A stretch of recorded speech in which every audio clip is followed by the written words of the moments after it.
আজ কিন্তু আবার জামা ষষ্ঠীর পার্ট 2 শাড়ি কালেকশন নিয়ে তোমাদের মাঝখানে হাজির হয়েছি। আজকেও আবার দুটো দারুণ শাড়ি কালেকশন নিয়ে হাজির হয়েছি। প্রথম শাড়িটা কিন্তু রেড অ্যান্ড বেজ কালারের মধ্যে আমার তো ভীষণ পছন্দ হয়েছে, কারণ দেখো মাদের সবসময় সাদা লালের থেকে এই ধরনের কালার কম্বিনেশনটাও কিন্তু বেশ ভালো লাগে।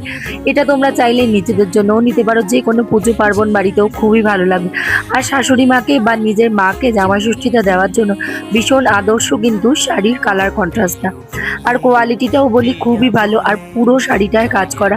অবশ্যই ব্লাউজ পিস আছে, আমি লাল ব্লাউজ দিয়ে পেয়ার আপ করেছি। আর সাজটা অবশ্যই তোমাদের নিজেদের মতন, আমি তো মিনিমাম সাজ সেজেছিলাম। তা যাই হোক, সেকেন্ড শাড়িটাও কিন্তু শিফনের ওপর, মানে এটা শিমারের ওপর ভীষণ সুন্দর সুতোর কাজ করা। কালারটা নিয়ে কি বলবো, তোমরাই বলো, গরমের জন্য একদম আদর্শ কালার। আর এটাতেও তোমরা তোমাদের ইচ্ছা মতন সাজতে পারো, যেহেতু দেখো আমি একদমই সাজতে পারি না, তাই মিনিমাম একটু চলার মতন তোমাদের সেজে সামনে দেখাচ্ছি।